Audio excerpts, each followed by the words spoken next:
10న జరిగిన ఉగ్ర దాడిలో 14 మందికి పైగా ప్రాణాలు కోల్పోయారు, 20 మందికి పైగా తీవ్రంగా గాయపడ్డారు. ఇంకా ఆ దాడి నుంచి మన దేశం తేరుకోకముందే ఆ దాడికి సంబంధించిన విచారణ తీవ్రంగా జరుగుతున్న సమయంలోనే ఢిల్లీకి మరొకసారి బాంబు బెదిరింపు వచ్చింది. కోర్టులు, స్కూళ్లకు బాంబు బెదిరింపు మెయిల్స్ వచ్చినట్లుగా తెలుస్తోంది. 4 కోర్టులు, 2 సిఆర్పిఎఫ్ స్కూళ్లకు బెదిరింపులు వచ్చాయి. సాకేత్, రోహిణి, ద్వారకా, పాటియాలా కోర్టుల్లో తనిఖీలు కొనసాగుతున్నాయి. కోర్టులో సిబ్బంది, లాయర్లను ఖాళీ చేయించి డాగ్ స్క్వాడ్ అక్కడ సర్చ్ చేస్తున్నట్లుగా తెలుస్తోంది. హైదరాబాద్లో కూడా పోలీసులు సర్చ్ ఆపరేషన్ కొనసాగిస్తున్నారు. రాజేంద్రనగర్లో ఉగ్ర మూలాలు ఉన్నాయన్న అనుమానంతో తనిఖీలు చేస్తున్నట్లుగా తెలుస్తోంది. బాబ్రీ మసీదు కూల్చిన రోజైనటువంటి డిసెంబర్ 6న భారీ పేలుళ్లకు ఉగ్రవాదులు కుట్ర చేశారు. అయితే ఫరీదాబాద్లో ఉన్నటువంటి మాడ్యూల్ బయటపడడంతో ఢిల్లీలో ప్యానిక్ గురయ్యి ఇక ఉమర్ నబీ వీలైనంత త్వరగా ఎక్కువ నష్టం చేయాలన్న ఉద్దేశంతో తనని తాను పేల్చుకొని అక్కడ ఉగ్ర దాడికి పాల్పడ్డాడు. ఆ దాడిలో 14 మంది ప్రాణాలు కోల్పోయారు, 20కి మందిగా తీవ్రంగా గాయపడ్డారు. దేశం మొత్తం అట్టుడిగిపోయినటువంటి పరిస్థితి మనం చూస్తూనే ఉన్నాం.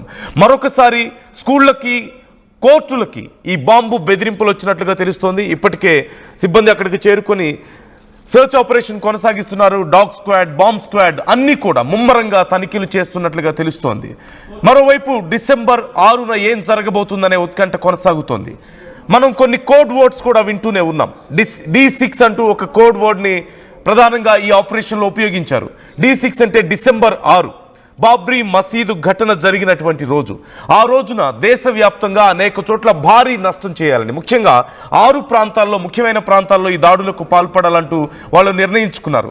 అందులో ఢిల్లీలో ఉన్నటువంటి ఎర్రకోట ఒకటైతే హైదరాబాద్ సహా ముంబై లాంటి పెద్ద పెద్ద నగరాల్లో, కోల్కతా లాంటి నగరాల్లో ఈ దాడులకు పాల్పడాలంటూ ప్లాన్ చేసుకున్నట్లుగా తెలుస్తోంది.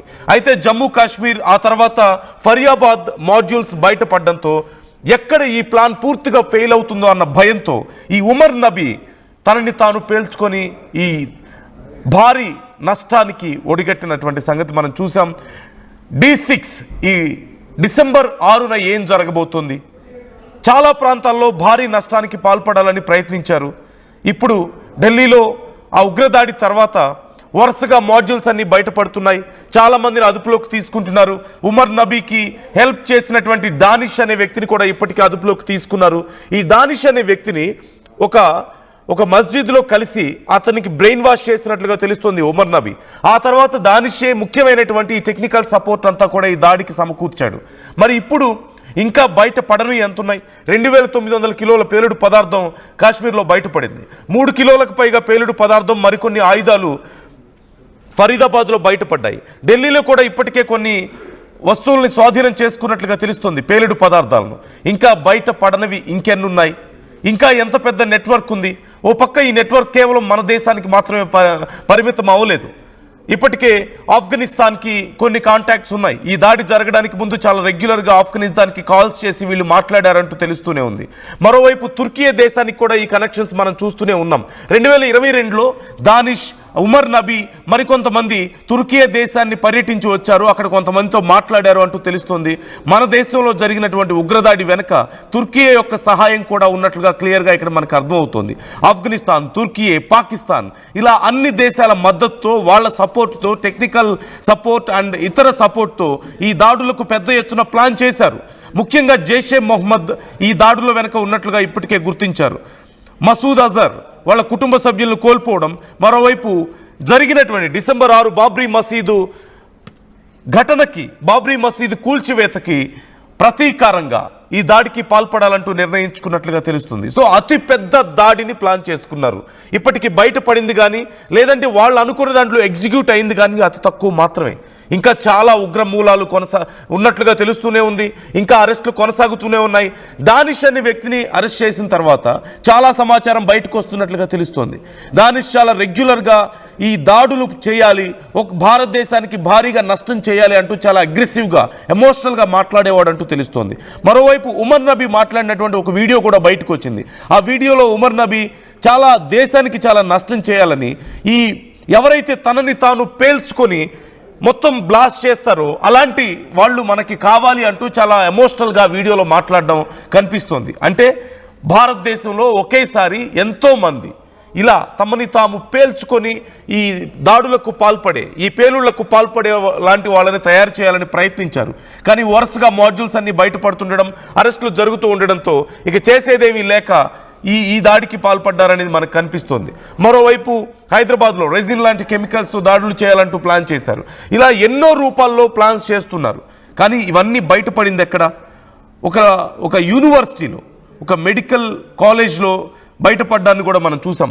ఈ అల్ఫలా యూనివర్సిటీకి సంబంధించి మరిన్ని చోట్ల ఈ సర్చ్ ఆపరేషన్స్ కొనసాగుతున్నాయి. అల్ఫలా యూనివర్సిటీతో పాటు మరొక 24 ప్రాంతాల్లో ఇప్పటికీ ఎన్ఐఏ సోదాలు కొనసాగిస్తున్నట్లుగా తెలుస్తోంది. బయటపడుతున్నటువంటి ఆధారాలు చూస్తుంటే చాలా భయంకరంగా ఉంది. సో ఇప్పటికైతే కొంత పెద్ద దాడి నుంచి మనం తప్పించుకున్నాం. వాళ్ళు ప్లాన్ చేసుకున్న దాంతో పోలిస్తే ఖచ్చితంగా మన దేశానికి జరిగింది చాలా నష్టం. 14 మంది ప్రాణాలు కోల్పోయారు, 20 మందికి పైగా తీవ్రంగా గాయపడ్డారు. దేశం అంతా పానిక్ అయింది. మన రాజధానిలో ఈ దాడికి పాల్పడ్డారు, అందులోనూ రెడ్ ఫోర్ట్ దగ్గర. సో ఖచ్చితంగా ఇది అతిపెద్ద దాడి మన వరకు. కానీ వాళ్ళు ప్లాన్ చేసుకున్న దాంతో పోలిస్తే ఇది చాలా చిన్న దాడి మాత్రమే. ఒకవేళ వాళ్ళు అనుకున్నంత కనుక ఎగ్జిక్యూట్ చేయగలుగుంటే కొన్ని వేల మంది ప్రాణాలు కోల్పోయేవాళ్ళు. దేశం మొత్తం అనేక చోట్ల ఈ దాడులకు ప్లాన్ చేశారు. సో ఇంకా ఆ ప్లాన్స్ ఉన్నాయా? డిసెంబర్ 6 హై అలర్ట్గా ఉందా? December 6 red Zona? ఆ రోజు ఎక్కడ వీళ్ళు ప్లాన్ చేశారు, ఎలాంటి నెట్వర్క్స్ ఉన్నాయనే దానికి సంబంధించి ఇంకా సర్చ్ ఆపరేషన్ కొనసాగుతూనే ఉంది. ఢిల్లీ నుంచి మా ప్రతినిధి నవీన్ మనతో జాయిన్ అవుతున్నారు. ఒకసారి నవీన్తో మాట్లాడే ప్రయత్నం చేద్దాం. నవీన్, ఢిల్లీలో జరిగినటువంటి దాడి ఖచ్చితంగా దేశాన్ని కుదిపేసింది. కానీ వాళ్ళు ప్లాన్ చేసుకున్న దాంతో పోలిస్తే అది అతి చిన్నది మాత్రమే. సో ఈ D6 ఏంటి అసలు ఈ కోడ్ వర్డ్? డిసెంబర్ 6 బాబ్రీ మసీదు ఘటనని ఆ రోజునే ఏదో పెద్ద ఎత్తున ప్లాన్ చేశారు అంటూ తెలుస్తుంది. సో ఎలాంటి సర్చ్ ఆపరేషన్స్ జరుగుతున్నాయి, ఇంకా అరెస్టులు కొనసాగుతున్నట్లుగా తెలుస్తోంది. మరోవైపు అల్ఫలా యూనివర్సిటీలో కూడా ఈ విచారణ జరుగుతున్నట్లుగా తెలుస్తుంది. ఓవరాల్గా అప్డేట్స్ ఎలా ఉన్నాయి? ఎక్కడెక్కడ విచారణ జరుగుతుంది, ఎక్కడెక్కడ అరెస్టులు జరుగుతున్నాయి, డీటెయిల్స్ ఏంటి?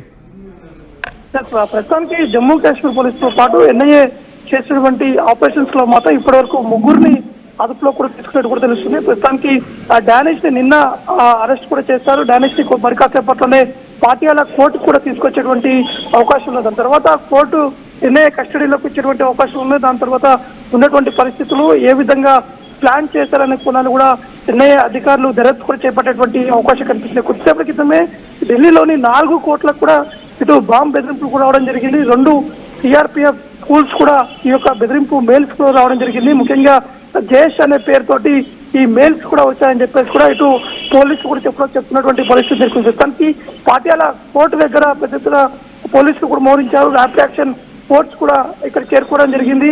ఇక్కడ ఉన్నటువంటి ప్రెజెంట్ సిచ్యువేషన్ కావచ్చు, బాంబ్ స్క్వాడ్ టీమ్స్ అంతా కూడా ఆ బాంబ్ తనిఖీలు కూడా చేస్తున్నటువంటి పరిస్థితులు నెలకొన్నాయి. ముఖ్యంగా పాటియాలా కోర్టుతో పాటు రోహిణి, సాకేత్ తో పాటు ఇటు ద్వారకా సంబంధించినటువంటి జిల్లా కోర్టులలోనే ఈ యొక్క బెదిరింపు మెయిల్స్ కూడా జరిగింది. ప్రస్తుతానికి ఈ యొక్క కోర్టులో జరుగుతున్నటువంటి హియరింగ్స్ కూడా ఆపివేశారు. దాదాపు 2 గంటల వరకు ఈ యొక్క హియరింగ్స్ కూడా నిలిపివేస్తూ ఇటు కోర్టు కూడా ఈ యొక్క ప్రకటన కూడా చేసినటువంటి పరిస్థితి ఉంది. ఎందుకంటే ఈ యొక్క మెయిల్స్ ఒక్కసారిగా రావడంతో అందరూ కూడా భయభ్రాంతులకు గురైనటువంటి పరిస్థితులకు ఉంది. ప్రస్తుతానికి వారందరూ కూడా వెకెట్ చేసి అందరినీ బయటికి కూడా పంపించడం జరిగింది. ర్యాపిడ్ యాక్షన్ ఫోర్స్ తో పాటు ఇటు ఢిల్లీ పోలీసులు ప్రస్తుతానికి ఈ యొక్క తనిఖీలు కూడా చేస్తున్నటువంటి పరిస్థితి ఉంది. ఎందుకంటే ఈ డానిష్ అనే వ్యక్తిని నిన్న శ్రీనగర్ లో అరెస్ట్ చేశారు. ప్రస్తుతానికి డానిష్ ని కోర్టుకు తీసుకొస్తున్నటువంటి సమయంలో ఈ యొక్క మెయిల్ రావడంతో ప్రస్తుతానికి పోలీసులు ఇంకా ఇన్వెస్టిగేషన్ చాలా షార్ప్ గా చేస్తున్నటువంటి పరిస్థితి జరుగుతుంది. ఇంకా ఢిల్లీలోనే ఈ డానిష్ కి సంబంధించినటువంటి కొంతమంది వ్యక్తులు కూడా ఉన్నారు కాబట్టి వీరు ఈ విధంగా మెయిల్స్ పంపించాలనే విధంగా కోణంలో కూడా ఢిల్లీ పోలీసులతో పాటు ఎన్ఐఏ టీమ్స్ కూడా ఇన్వెస్టిగేషన్ కూడా చేపడుతున్నటువంటి పరిణామాలు కనిపిస్తున్నాయి. కాబట్టి ఈ డానిష్ ని అదుపులోకి తీసుకున్న తర్వాత కొన్ని విస్తుపోయేటువంటి అంశాలు వెలుగులోకి రావడం జరిగింది. ఈ పేలుడు అనేది దాదాపు 6 ప్రాంతాల్లో పేల్చాలని చెప్పేసి నిర్ణయం తీసుకున్నారు. కాబట్టి ఈ 6 వ్యక్తులు ఎవరు అంటే మానవ బాంబులుగా ఉండి వీరందరూ కూడా అనేక ప్రాంతాల్లో ఈ యొక్క బ్లాస్టులు కూడా చేపట్టాలని చెప్పేసి కూడా నిర్ణయం తీసుకున్నారు. కాబట్టి ఆ 6 వ్యక్తుల కోసం ప్రస్తుతానికి పోలీసులు వారు ఈ యొక్క సర్చ్ ఆపరేషన్స్ కూడా చేపట్టడం జరుగుతుంది.